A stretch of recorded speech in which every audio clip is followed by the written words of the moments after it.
Olá pessoal, tudo bem? Espero que estejam todos bem. Hoje a nossa aula vai ser sobre central de materiais e esterilização, né? Vamos falar aí de definições que são importantes. Vamos falar também sobre a RDC, que é o que está regendo hoje, né? Estabelece aí as boas práticas relacionadas à assistência à saúde, né? Vamos falar também sobre a importância, sobre os métodos de esterilização, de desinfecção, né? Sobre limpeza também.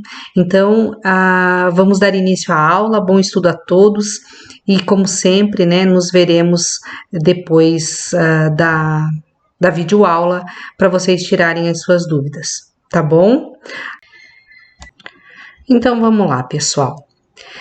Na central de materiais de esterilização ou centro de material e esterilização, né, a gente tem aí, pela resolução da diretoria colegiada RDC 307 de 2002, né, uma definição onde considera que a CME é uma unidade de apoio técnico com a finalidade de processar e fornecer produtos para a saúde a serem utilizados nos estabelecimentos de assistência à saúde. A Agência Nacional de Vigilância Sanitária, em março ali de 2012, aprova a RDC 15, né? Que essa RDC 15 é a que a gente tem mais atual, né?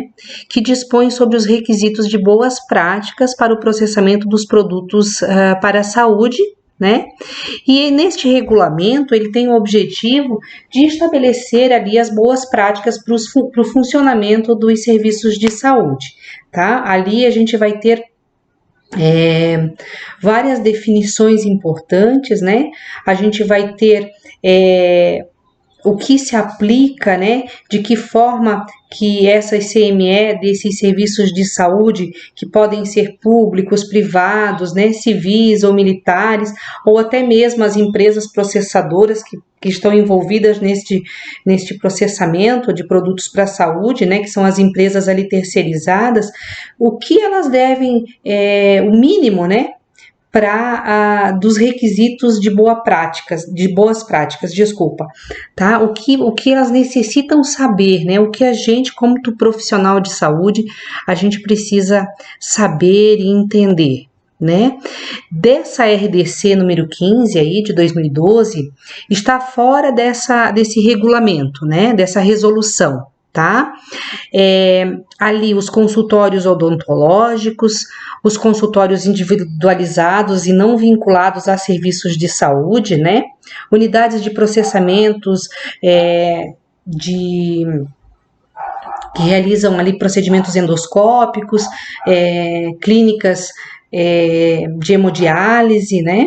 Então, consultórios ali veterinários, clínicas veterinárias, elas também não estão nessa resolução, tá? Elas estão excluídas desse escopo, então, tá? Então, para efeito deste regulamento, são adotadas algumas definições que são importantes. Então, anotem aí. Barreira técnica, né, é um conjunto de medidas comportamentais onde os profissionais de saúde, né, visando ali que se tenha uma contaminação, né, eles precisam evitar que isso aconteça, né, essa infecção cruzada. Então, eles precisam determinar, né, uma área onde a gente tem uma área suja e uma área onde é um ambiente limpo, né? No caso, se não é possível, então, uma barreira física, né? Nesse caso, então, os profissionais, né, ou a instituição ali adota a barreira técnica, tá? Não tem a barreira física, mas os profissionais identificam que num determinado ambiente é um local onde tem a área suja, né, onde vão ser recepcionados ali os materiais, vão ser lavados, né, vão ser secados, e também a gente vai ter lá a área limpa, né, sem que tenha nada físico identificando, então, e determinando os locais, tá? Tem várias situações aí que eu coloquei para vocês com relação a essa RDC, tá?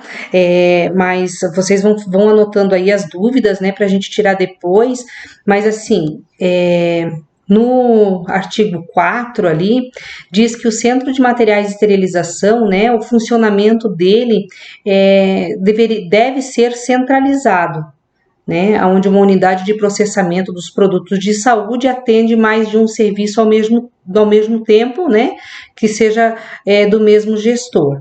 Tá?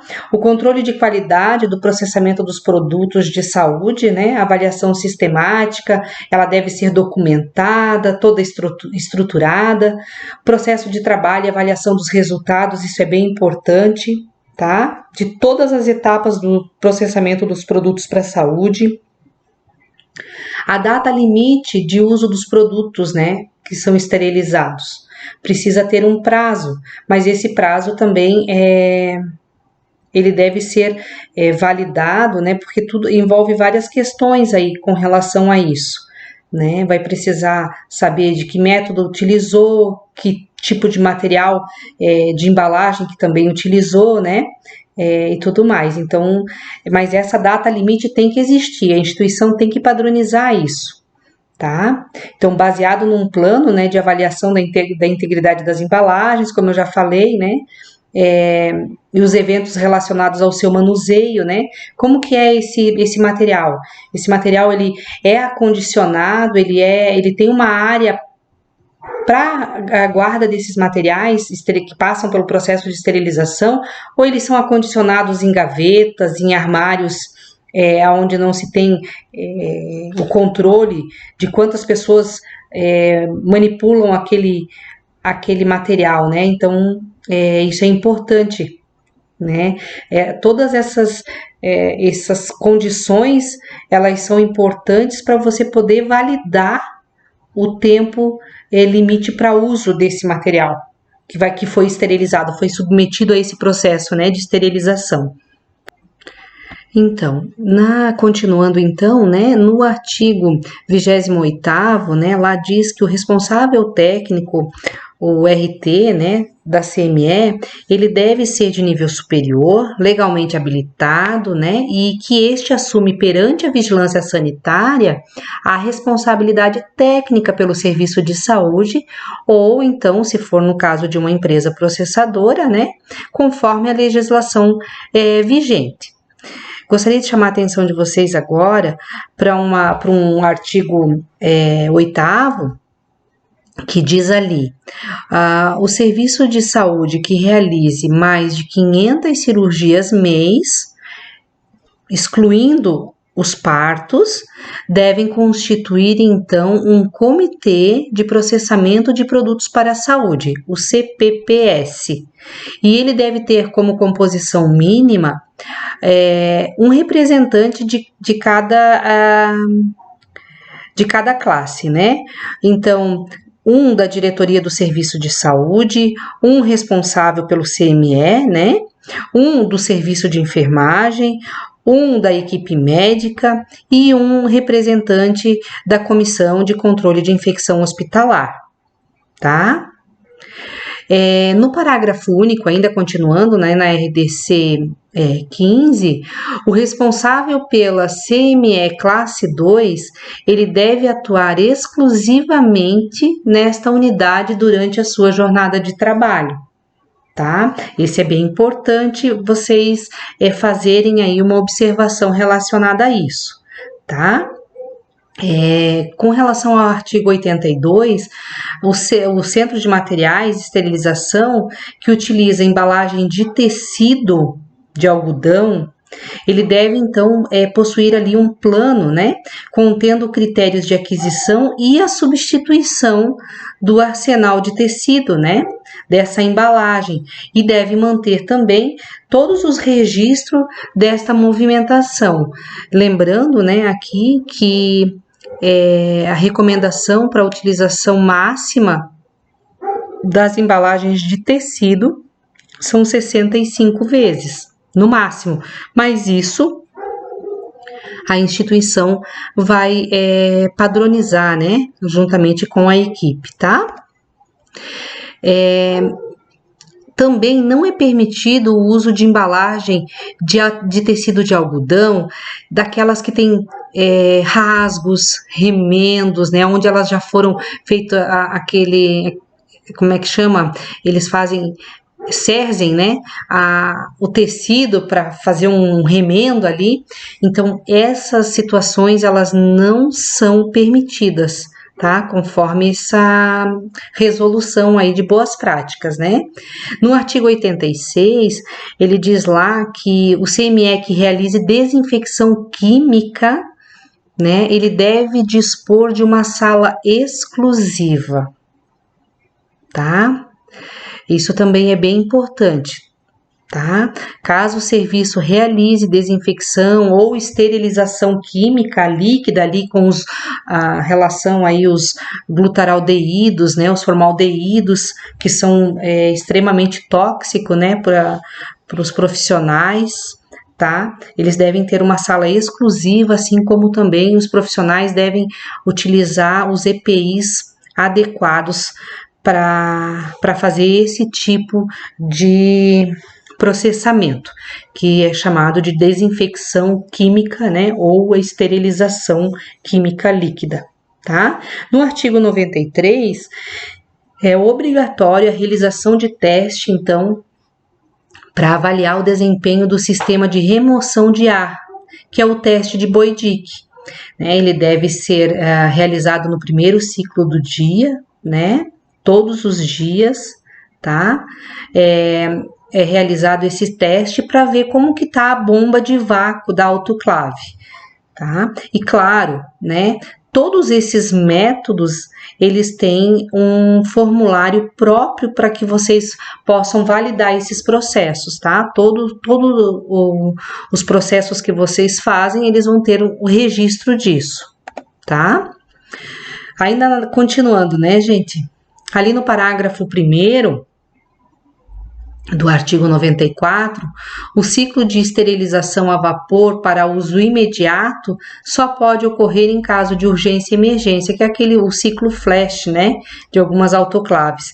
Então, quando se faz necessário utilizar esse tipo de ciclo, né, num caso de urgência ou emergência, que é um ciclo bem mais rápido, né, ele precisa também estar registrado, tá?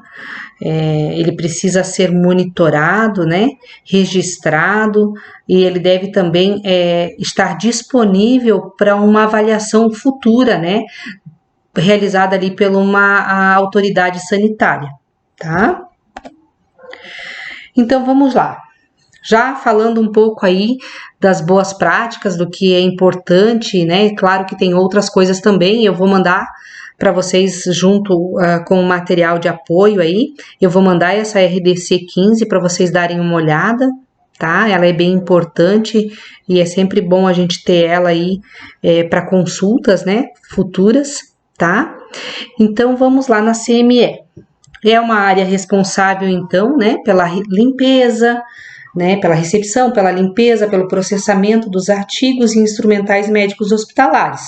Então, ela é responsável também pelo controle, pelo preparo, pela esterilização, o acondicionamento e pela distribuição, né, dos materiais que são utilizados, né, na instituição, tá? Essa unidade, né, a CME, ela é de apoio técnico para todas as áreas assistenciais. Então, ela é uma estrutura física, né? Deve facilitar ali o fluxo de materiais de área de recepção e distribuição, aonde a gente já conversou, né? A gente tem que evitar, né, que tenha aí o cruzamento de material limpo com material contaminado. O fluxo, ele tem que ser unidirecional, né? O material que está limpo não pode voltar para a área suja e vice-versa, tá?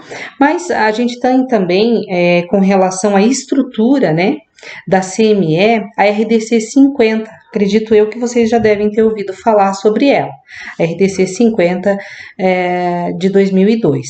Então, essa RDC, essa resolução, ela vem aí para estabelecer, né, de como deve ser toda essa estrutura física desse ambiente CME, né? É claro que tem de todos os estabelecimentos de saúde, porque ela rege, né, esse apoio técnico para todos, né, o estabelecimento de saúde. Mas agora, como a gente está falando de CME, a gente vai falar com relação a isso, tá? Então, essa RDC 50, ela diz ali, né, que o revestimento da CME ele deve permitir a limpeza e a desinfecção. Por exemplo, o piso tem que ser resistente ao calor, à umidade.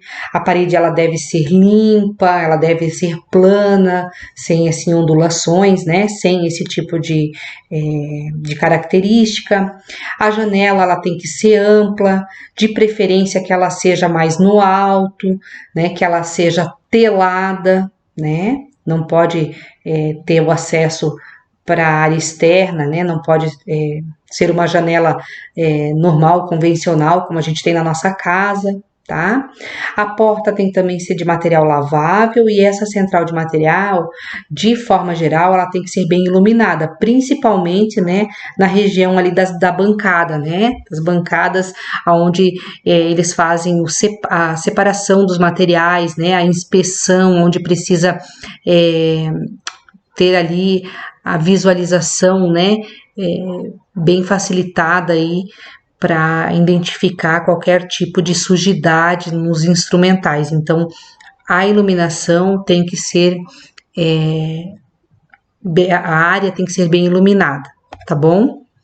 Então, quanto à localização dessa CME, a CME ela tem que ser próxima aos centros fornecedores. E quem que é centro fornecedor? Quem que fornece materiais e subsídios ali para a CME funcionar, né? O almoxarifado, né? A lavanderia, esses são os centros fornecedores da CME, né? E também tem que estar de fácil acesso para as unidades que são consumidoras. E quem que é consumidora direta da CME é o centro cirúrgico, né? Esse é um consumidor ali top, vamos dizer assim, né?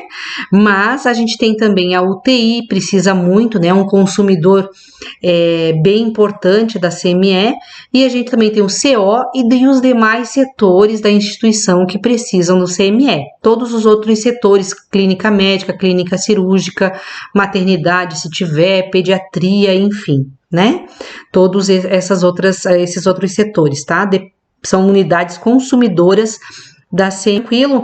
Então, por que a CME, por que na RDC traz que seria melhor que a CME fosse centralizada, né? Por quê? Porque a gente consegue ter uma padronização dos procedimentos, né? Inclusive com relação ao uso dos EPIs, né? A gente consegue um aumento do tempo de vida útil desses materiais, né? A gente também consegue diminuir os gastos com compras, tá? E a gente também consegue diminuir os gastos com manutenção, né? Porque a gente tem os materiais, os profissionais, melhor dizendo, que eles são só desse setor CME, né? Então, eles sabem tudo que acontece ali, né? E consegue se padronizar melhor, né?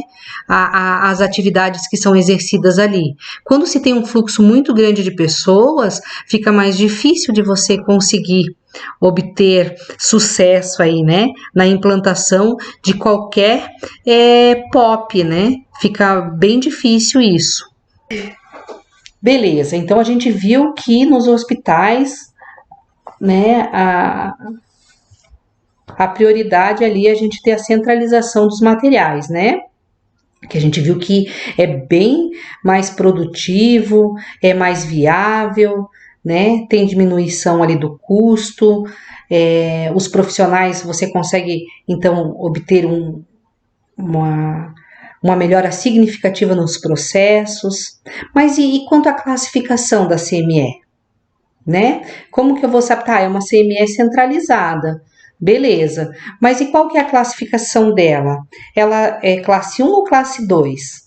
Né? Então, aí no artigo 5º da RDC 15, diz lá que no parágrafo 1º que a CME classe 1 é aquela que realiza o processamento de produtos para a saúde não críticos, semicríticos e críticos de conformação não complexa, tá? Passíveis de processamento, tá? No parágrafo 2º, tá?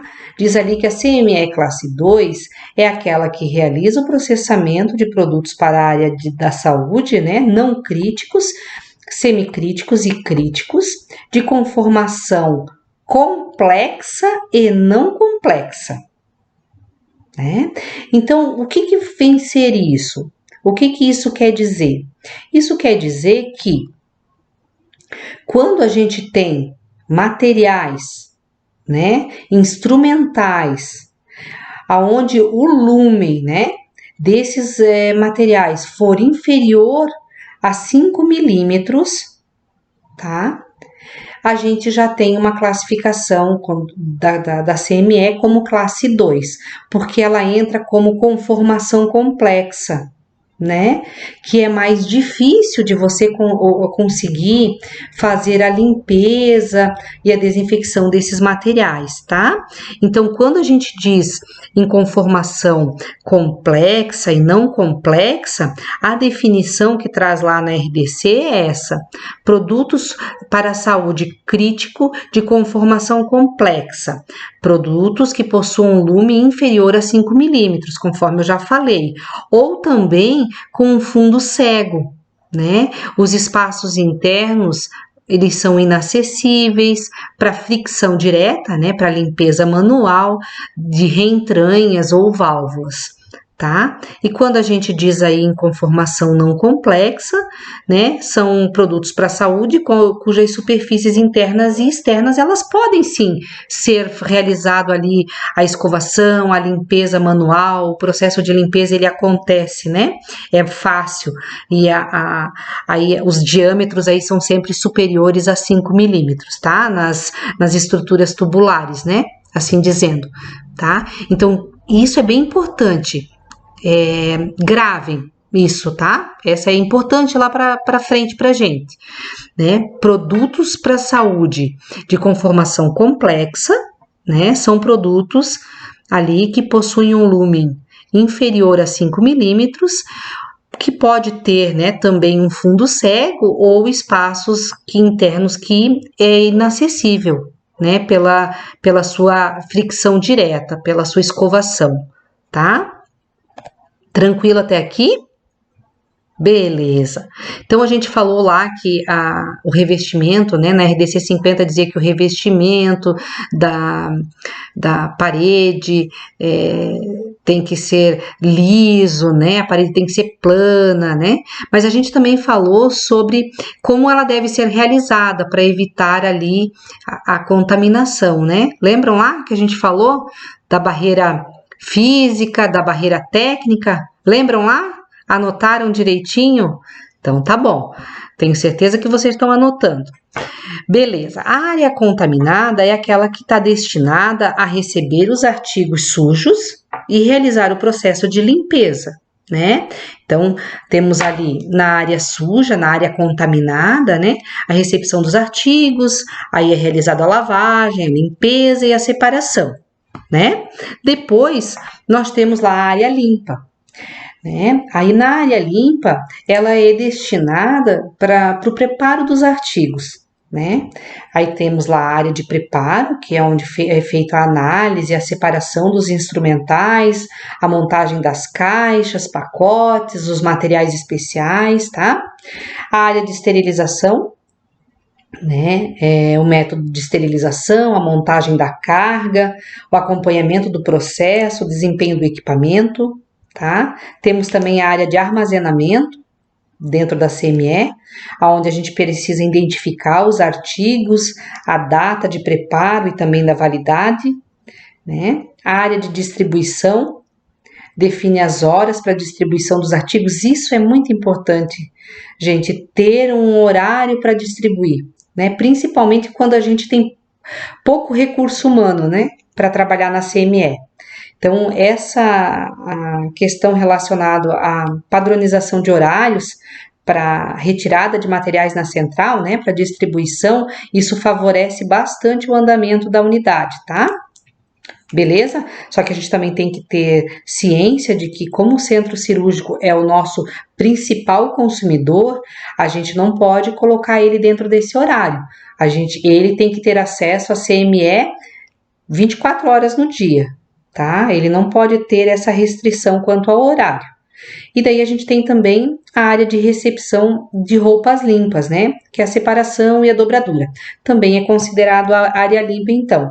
Aqui eu trouxe para vocês uma etiqueta, né? Um modelinho de etiqueta de identificação, mas é claro que cada instituição padroniza o seu.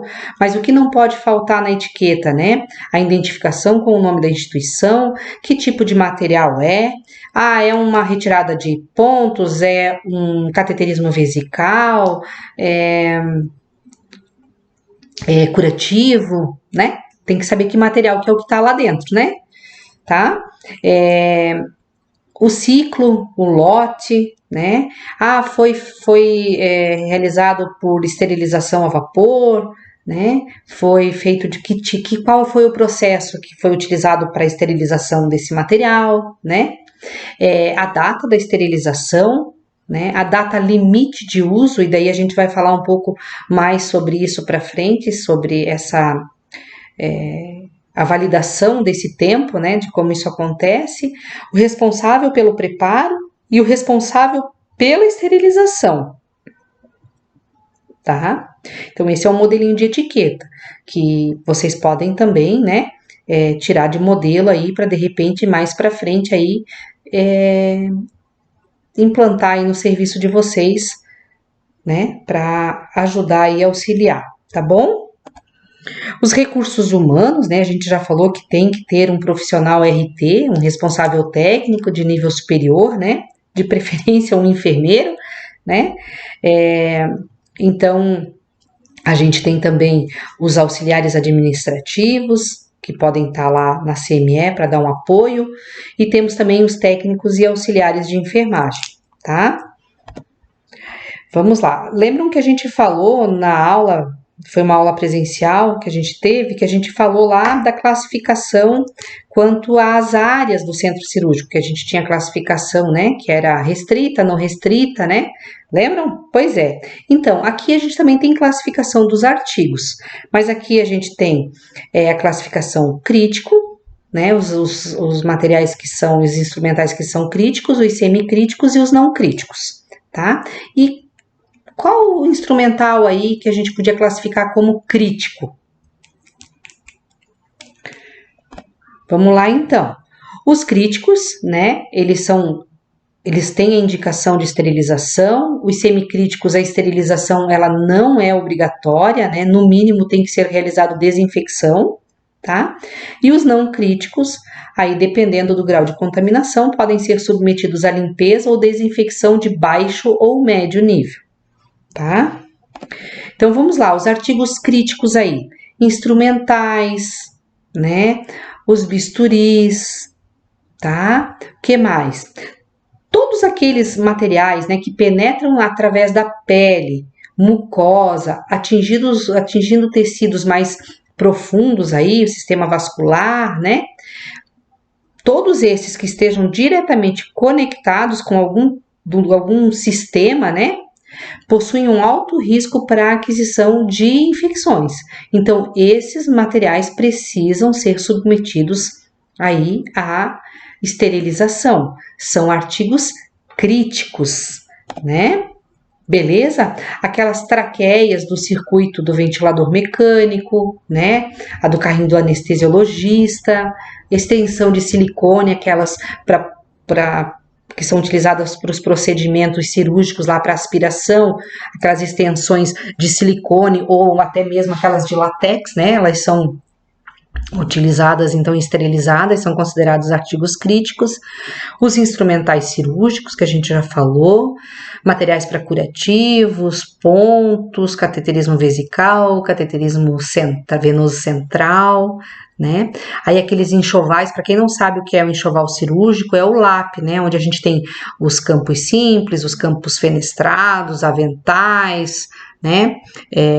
Tem também as fronhas, as capas para o arco cirúrgico, para raio-x, microscópio, enfim. Todo esse enxoval cirúrgico, né, precisam ser esterilizados, então eles são considerados artigos críticos, tá? As compressas cirúrgicas, fio guia, né, mandril para intubação, aquelas turundas que são feitas com gaze, né, para as cirurgias videolaparoscópicas, tá? Também são considerados artigos críticos. Quanto aos artigos semicríticos, são aqueles que entram em contato com a pele não íntegra ou com mucosas íntegras, tá? Daí a gente tem aí cânula de Guedel, o ambu, para citar como exemplo, né? Material de nebulização, exceto os que são utilizados no ventilador mecânico, tá? Frascos de aspiração, né? Todos esses são considerados, então, semicríticos, tá? Os semicríticos, né? A gente já falou, mas vamos reforçar aí, eles podem ser submetidos ali à desinfecção de nível intermediário, tá? Quando não associados à ventilação mecânica, né? Tá? O que são utilizados, por exemplo, para inalação, né? Para terapia de inalação, então podem ser realizado a desinfecção de nível intermediário, tá? Que são considerados artigos semicríticos. Temos também os artigos não críticos, que são aqueles que entram em contato apenas com a pele e dessa forma ela está íntegra, né? E apresentam um baixo risco de transmissão de infecção. Né? Aí a gente tem aí as comadres, os papagaios, né? As cubas, tesoura de procedimento, tá? Tranquilo até aqui? Espero que sim, tá? Vamos lá. Então, as etapas do reprocessamento ou do processamento, tá? Então, pré-limpeza, transporte e desmontagem. Então, limpeza, a gente vai ter lá a nossa primeira inspeção, né? Depois, quando é realizada a secagem, então tem uma segunda inspeção, onde a gente tem essa lente de aumento aí, uma lente intensificadora, né? Onde ela aumenta aí o plano visual em até 8 vezes, né? Tem algumas que tem até 20 vezes, mas essas são mais sofisticadas um pouco, né? Dá para ver na tela do computador, inclusive. Tem ali as embalagens, esterilização, estocagem, né? Só para recapitular, né? O que a gente já viu até agora. E, claro, a gente tem a validação de cada etapa, né? E a gente também tem os protocolos de cada etapa, né? Então, tudo tem que estar bem documentado, tá bom? Então, vamos lá. Para limpeza, a gente tem aí, claro, temos que ter a utilização dos EPIs de forma adequada, né? E quando a gente fala de limpeza, a gente está falando de uma área... Isso mesmo, contaminada, né? Área suja, conforme a gente já conversou. Então, a limpeza, como definição, é a remoção das sujidades, né? Visíveis, né? Dos artigos, que é realizada com água, sabão, detergente. Ela pode ser realizada, essa limpeza, tanto de forma manual como de forma automatizada. Pode ser feita por ação mecânica, né? Com consequente redução da carga microbiana, tá? Deve preceder os processos de desinfecção ou esterilização. Então, o que eu quero dizer com isso? Para que os processos, né, de desinfecção ou de esterilização, eles realmente forem efetivos, a limpeza tem que ser bem feita. Se a limpeza não for bem feita, ela inviabiliza os outros processos, né? Então, isso também é bem importante para a gente gravar aí, tá? A limpeza, ela deve preceder os processos de desinfecção ou de esterilização, tá bom? Então, a limpeza, ela é a etapa mais importante nos processos, tá? De esterilização e desinfecção, senão a coisa não acontece, tá bom? Então, qual que é o objetivo da limpeza? A gente viu lá que a limpeza é remover a sujidade, mas o objetivo dela também é reduzir a carga microbiana, não é verdade? Remover os contaminantes de natureza orgânica ou inorgânica, prolongar a vida útil do artigo, tornar os processos de desinfecção e esterilização eficazes, conforme a gente já falou, né? E quando a gente fala de reduzir a carga microbiana, a gente fala do bioburden. O que é o bioburden? É o número e tipo de micro-organismos viáveis. Então, é a carga microbiana que tem naquele material, tá? Com os quais o artigo está contaminado. Então, a gente precisa reduzir essa carga microbiana, tá? Esses são os objetivos da limpeza. Então, a limpeza, ela deve ser iniciada o mais rápido possível, tão logo, né, o procedimento ele termine, né? E também, quanto mais tempo demorar para se iniciar o processo de limpeza, mais dificuldade, né, a pessoa vai ter para remover os resíduos que estão ali fixados nos instrumentos. Isso é fato, né? Então, a partir do momento que terminou o procedimento, ele já deve ser submetido à limpeza o mais rápido possível, tá? O que é importante aí a gente lembrar, né? Gravar. Resíduos de matéria orgânica, visíveis ou não nos artigos e instrumentos, podem esconder micro-organismos, fazendo aquele biofilme, né? E estes podem ser, sim, causadores de infecção, né? Formadores de pirogênio aí, que causam febre, né? Então, todo o artigo, né, ele deve ser desmontado, ou aqueles que são artigos que são articulados, né, eles precisam ser desarticulados para a limpeza, tá?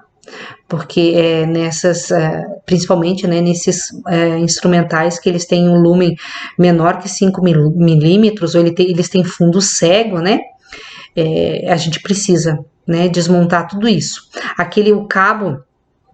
O cabo de Yankee, o cabo do aspirador, que a gente chama de chuveirinho, né? Ele é todo cheio de conexões ali, e ele precisa ser desmontado para poder fazer a limpeza adequada, né?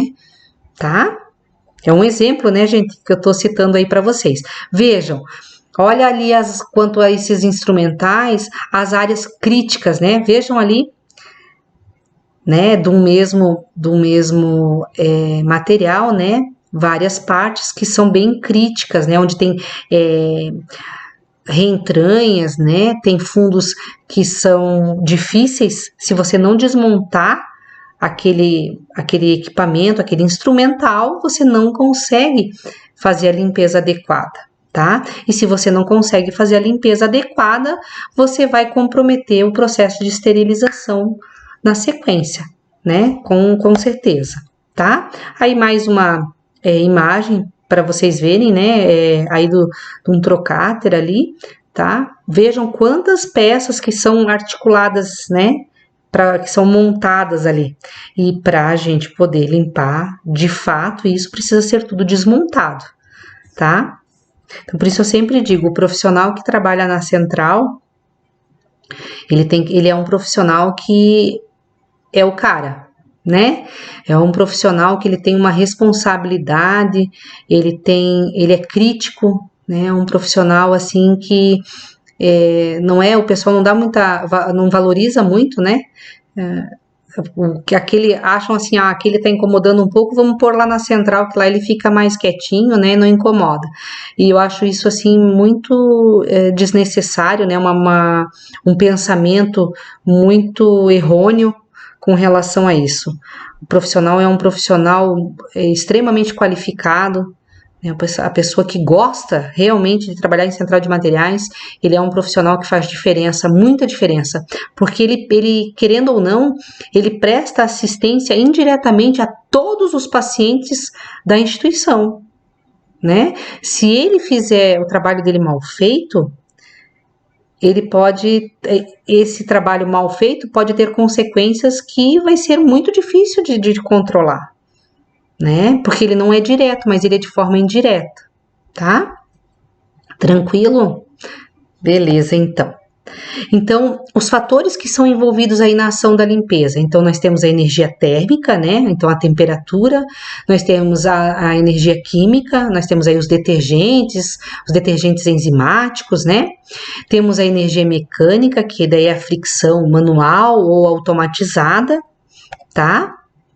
E temos também, que faz parte, bem interessante falar sobre isso, porque a limpeza, tem uma parte da limpeza que se chama o enxágue, né? A gente precisa lavar esse material, mas a gente também precisa enxaguar ele. E esse enxágue, ele é muito importante, porque ele deve ser feito com uma água, né? Que ela deve ser, né? Deionizada, destilada e desmineralizada, né? É a água DDD. Então, é importante a instituição utilizar esse tipo de água ou instalar um sistema de filtragem da água e vapor, tá? Então, a água, a qualidade dela é um fator fundamental, né? Porque se ela for uma água que ela não for destilada, né? Deionizada, ela vai ter na sua composição vários íons ali, né? E esses por sua vez, né, que estão presentes na água, né, eles vão acabar danificando o instrumental. Então, a gente tem ali o cloreto, né, que pode causar aí corrosão nos materiais, né, nos instrumentais. A gente tem o ferro, que daí vai acabar manchando os materiais, tá? Tem os silicatos, né, que também vão causar manchas, tem o cobre, né, que também vão danificar os instrumentais.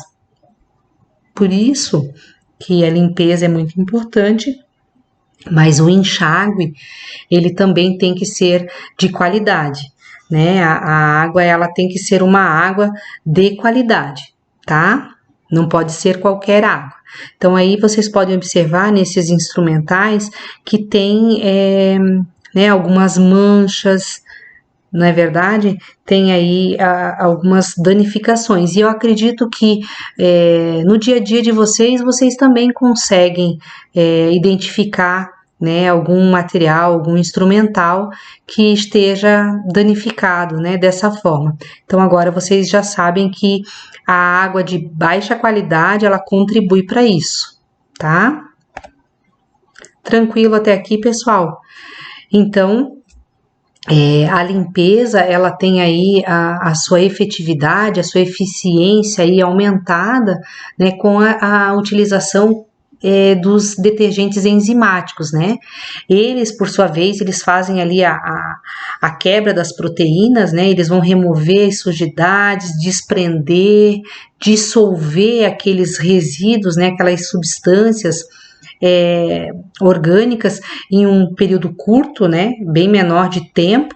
E eles também não danificam tanto os instrumentais, tá? Então, a maioria das instituições, elas estão adotando aí os detergentes enzimáticos, né, pela eficiência do produto e, claro, lembrando que todos os produtos utilizados, né, nos estabelecimentos de assistência à saúde, eles têm que ser produtos que estejam autorizados pela Anvisa, né, a comercialização deles, tá? Tranquilo, pessoal? Então, as características do detergente enzimático, então, né, ele pode também ser de uso manual automático, né, automatizado, desculpa, ação específica sobre a matéria orgânica, o pH dele é neutro, né, ele não é corrosivo, também não é tóxico, ele otimiza bastante aí o enxágue, reduz a necessidade da escovação, ele tem uma ampla compatibilidade com os artigos, né, da área odonto médico hospitalar. Como eu já falei para vocês, né, as instituições de assistência à saúde aí estão utilizando cada vez mais aí os nossos detergentes enzimáticos, então, devido a essas características que ele possui, né, e ser muito útil, né, nesse processo aí de limpeza dos materiais e instrumentais, tá? Então aí só para ilustrar para vocês, né, a ação aí dos detergentes enzimáticos, né? Então ali o que tá nos desenhinhos aí, que tá com a letra P, né, os componentes da cadeia proteica, né? E o que está sinalizado em E, né, é a ação ali das enzimas, né, das proteases que vão fazendo a quebra, né, vão decompondo então essa cadeia proteica aí para que ela se dissolva, né, e fique limpo os instrumentais aí, tá bom? Só para ilustrar, para talvez ficar um pouco mais claro aí. Beleza? Então, aqueles materiais abrasivos, né, os saponáceos que um dia se utilizou, né, esponjas de aço, isso tudo é lixo, né? Não se usa mais, tá? Então, tem as escovas que são utilizadas de vários diâmetros, tá? Que são utilizadas para fazer a limpeza, né? A depender aí dos materiais que necessitam da limpeza manual, tá? Tranquilo? Então, essa limpeza manual, ela é realizada através de fricção com escovas, né? E soluções de limpeza, né? Então, a gente, claro, a limpeza manual, a gente tem que deixar ela desmontada, né? Os artigos que são mais delicados, então a gente tem que restringir, né? A limpeza manual, tá? Dá preferência, é claro, também para solução enzimática, tá? Utilizar sempre, né? Sempre os EPIs, né? De forma adequada, apropriada, né? Para cada parte do processo.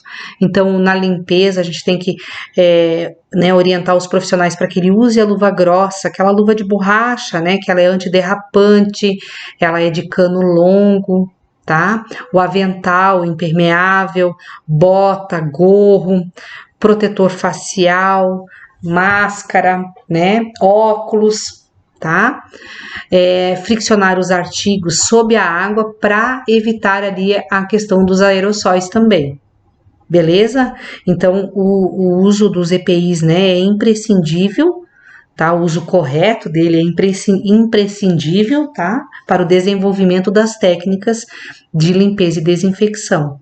Então, a gente precisa cobrar bastante isso, né? Vocês agora, quanto enfermeiros, vão precisar orientar e cobrar, né? Para melhorar o serviço. Sempre a gente busca melhorias, né?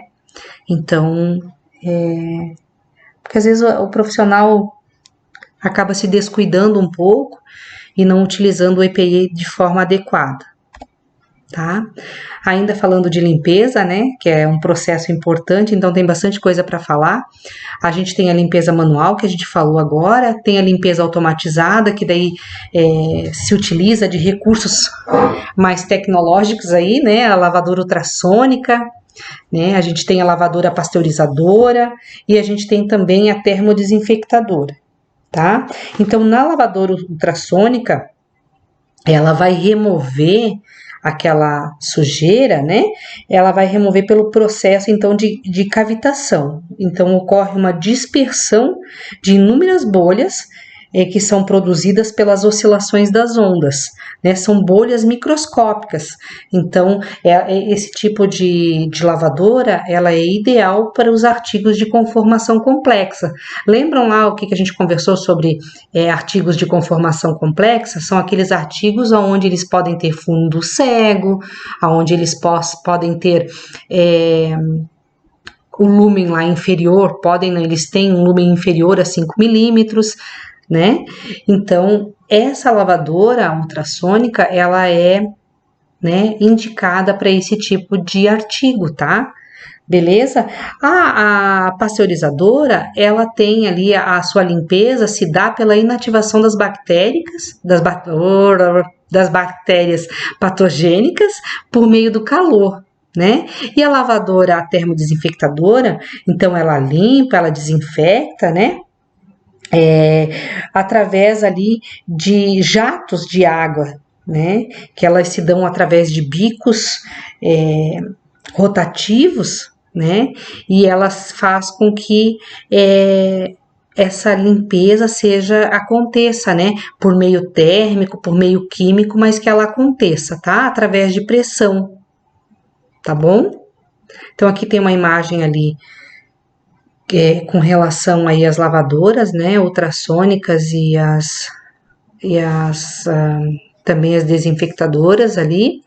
As lavadoras ultrassônicas têm de vários tamanhos, a gente tem desde uma capacidade de 2 litros, né, 18 litros até 120 litros, né, aí vai depender, né, de cada instituição, né, da necessidade de cada um, tá?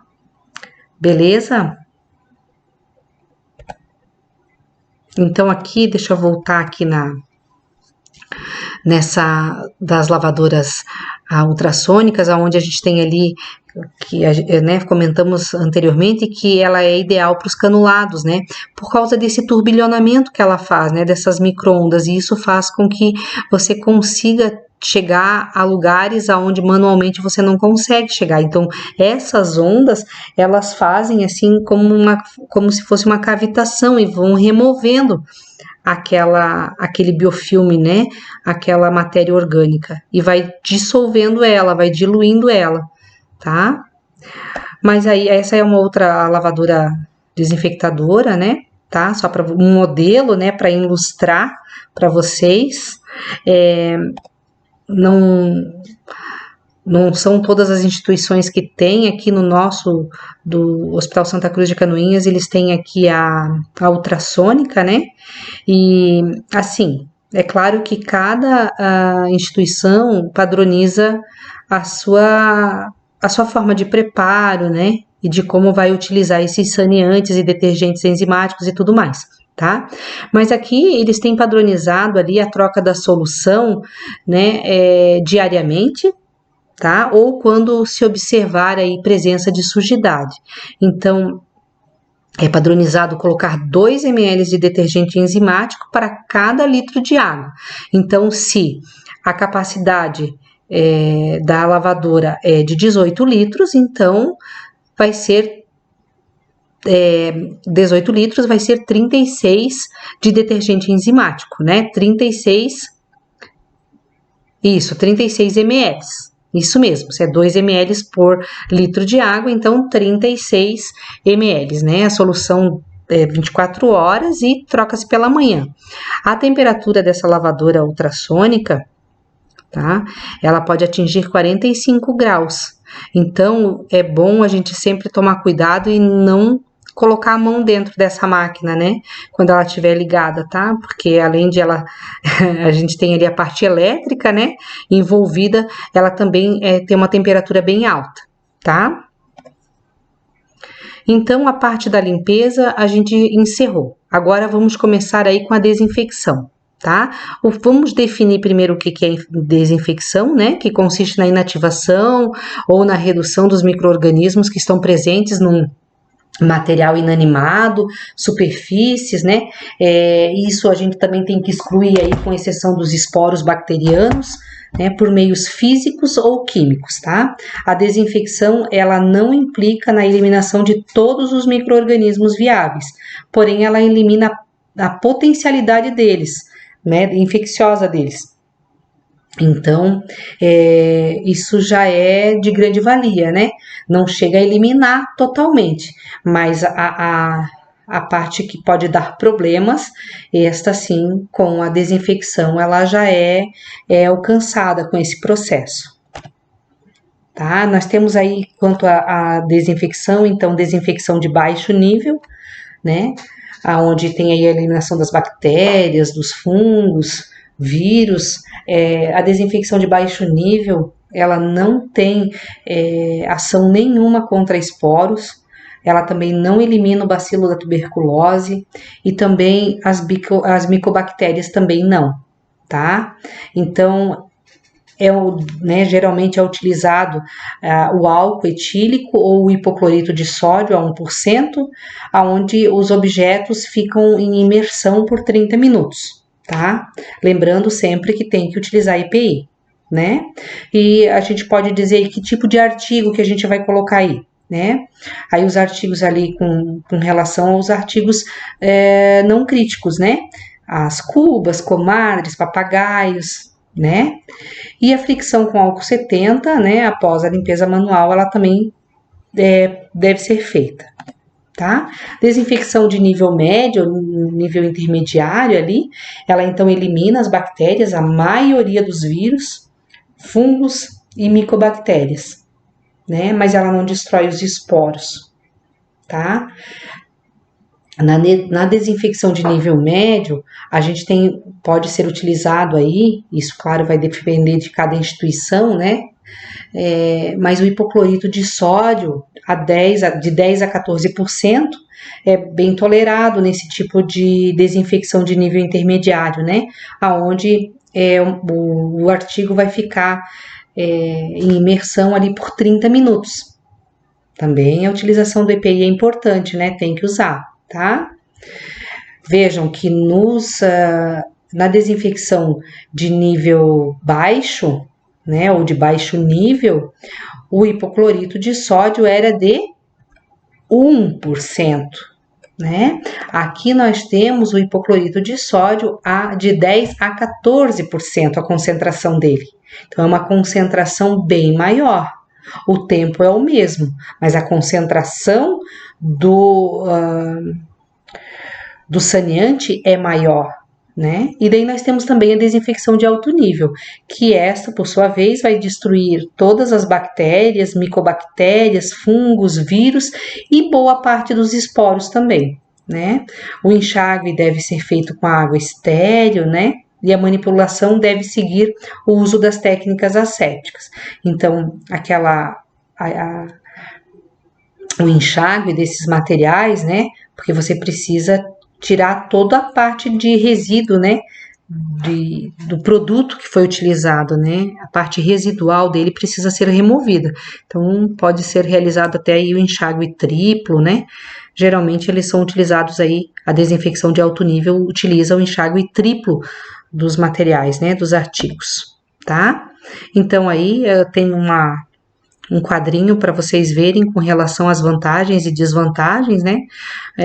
Com relação ao hipoclorito, ele é eficaz contra as bactérias, fungos, micobactérias e vírus, né? Ele tem um baixo custo, ele também tem um baixo nível de toxicidade, né? E também de irritabilidade, tá? A ação dele é bem rápida, mas tem uma observação bem importante para ser feita, que o local onde está sendo manipulado o hipoclorito, ele deve ser um local ventilado, né?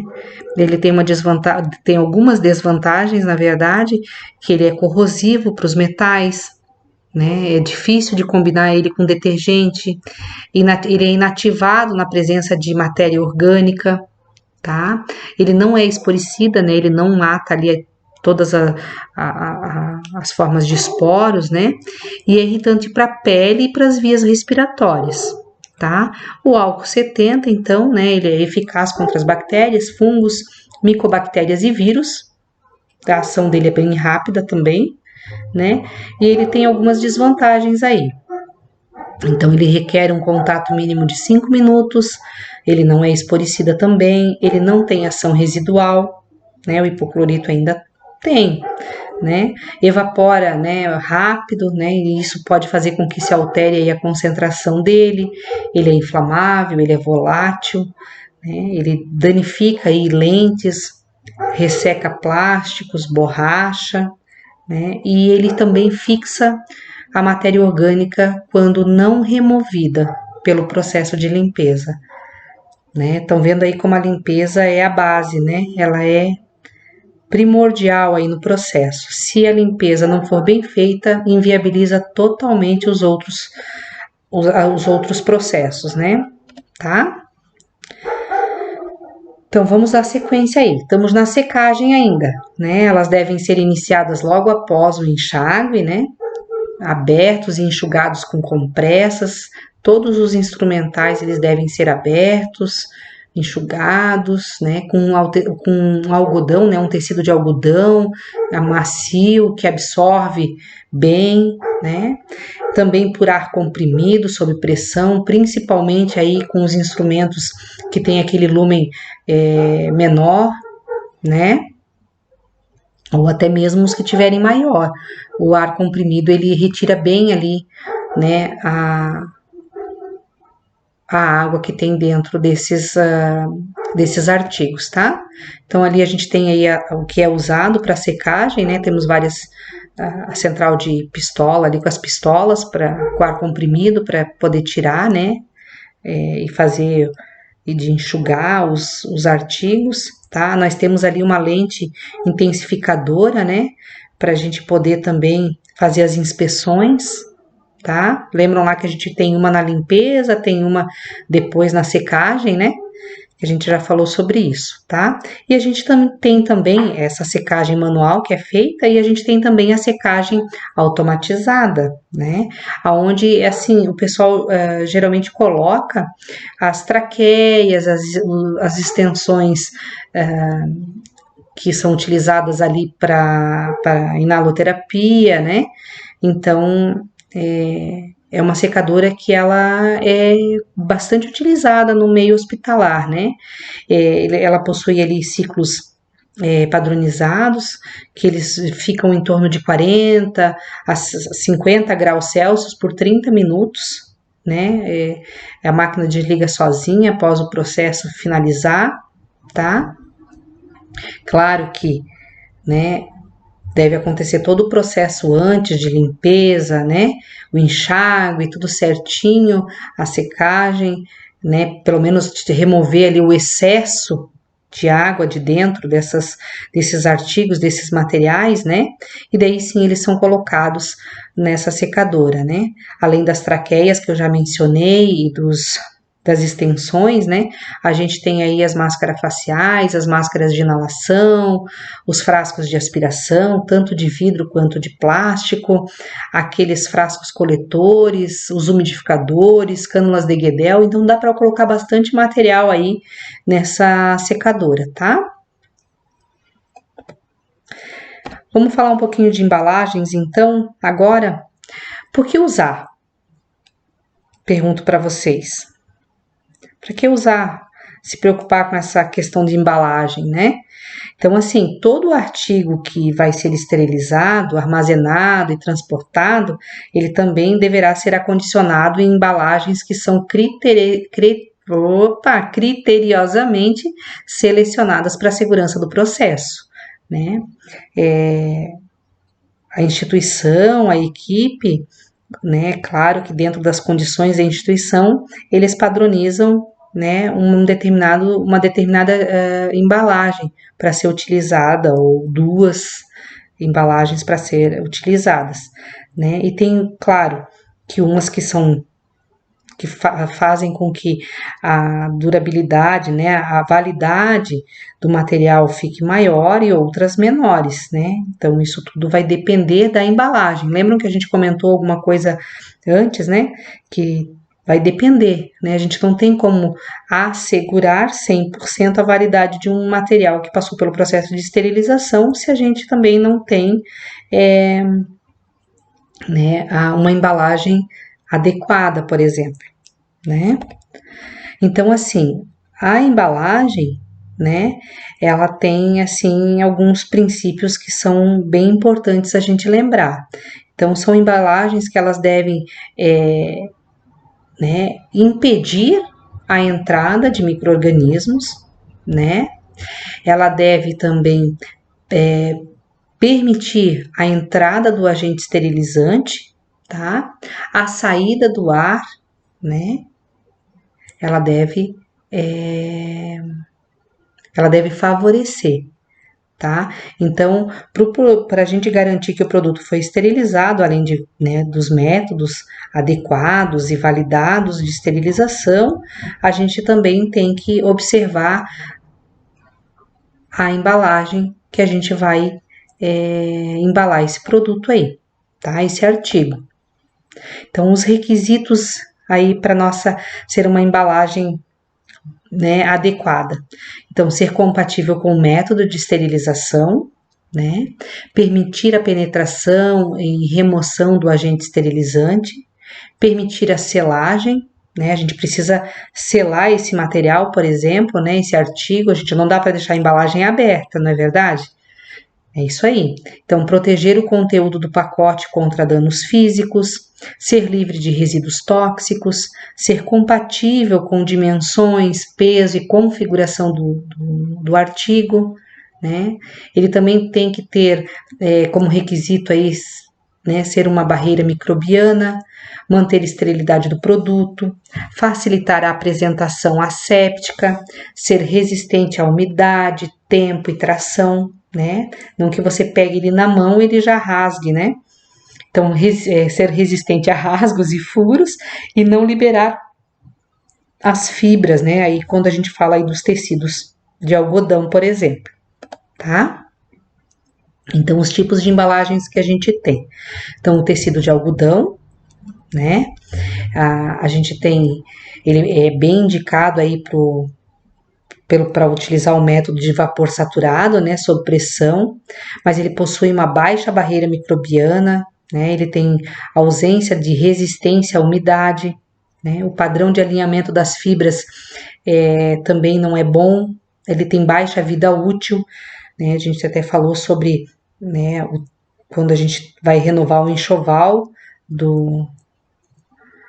cirúrgico, né, o tecido ele pode ser reutilizado lá no máximo 65 vezes, né? E isso se não tiver nenhum tipo de rasgo, se ele não pode ser serzido, né? Nada disso, tá?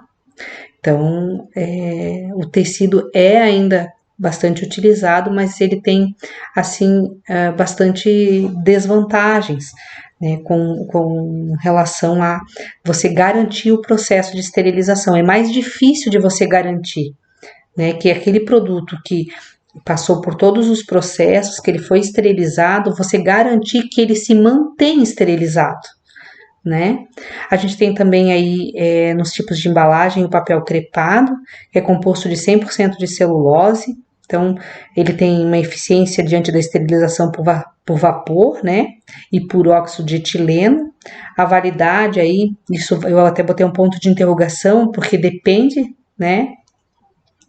Então, quando a gente fala de vapor saturado aí, ele não tem uma validade muito grande.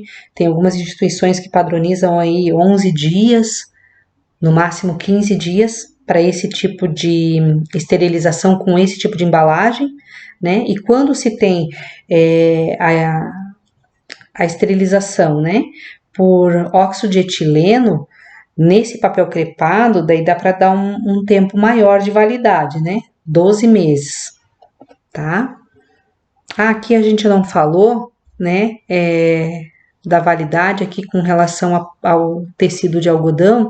Então, assim, é muito difícil a gente dar uma validade, assim, para esse tipo de embalagem, né?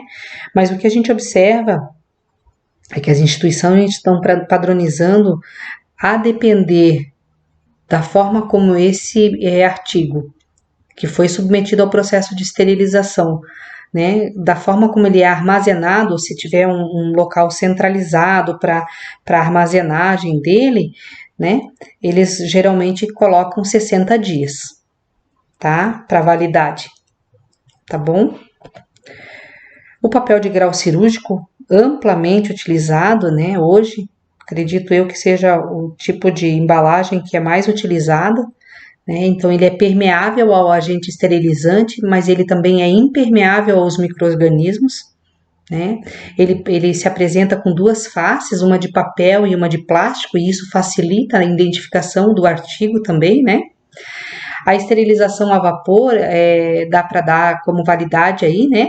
De 60 dias e no óxido de etileno até 1 ano, tá? No grau cirúrgico. A selagem, ela é importante quando a gente tem aí o grau cirúrgico, né? Porque é nesse tipo de material que a gente utiliza, né? Nesse tipo de embalagem a gente utiliza a seladora.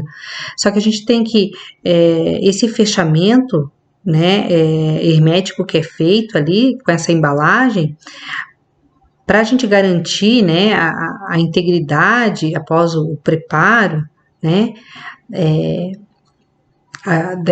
desse artigo, desse material, a gente tem que selar ela com uma margem de segurança ali, tá? Então a gente tem que deixar sempre uma margem para fazer a abertura asséptica desse material, né? Para que a gente consiga aí então obter um resultado positivo aí da nossa selagem. A gente não pode fechar esse material, esse artigo, muito na ponta ali, tá? A gente tem que deixar uns 3 centímetros. Deixa eu ver se eu tenho uma imagem aqui, ó. Tem uma imagem para vocês, talvez, que vai ilustrar melhor. Porque quando a gente vai fazer a abertura asséptica do material, a gente tem que quando a gente vai abrir, a gente não pode encostar no que tem dentro, né? Porque senão a gente vai estar contaminando. Então, a gente sempre deixa essa margem, né? De 3 centímetros, tá? Beleza? Então, pessoal, hoje vamos encerrando a aula por aqui. Já deu 1h10 aí, vai um pouquinho mais. E a parte de esterilização, então a gente vai falar num segundo momento aí com vocês, tá bom? Então a gente vai falar de esterilização e os métodos para esterilização na próxima aula, tá bom? Obrigada por hoje e até mais.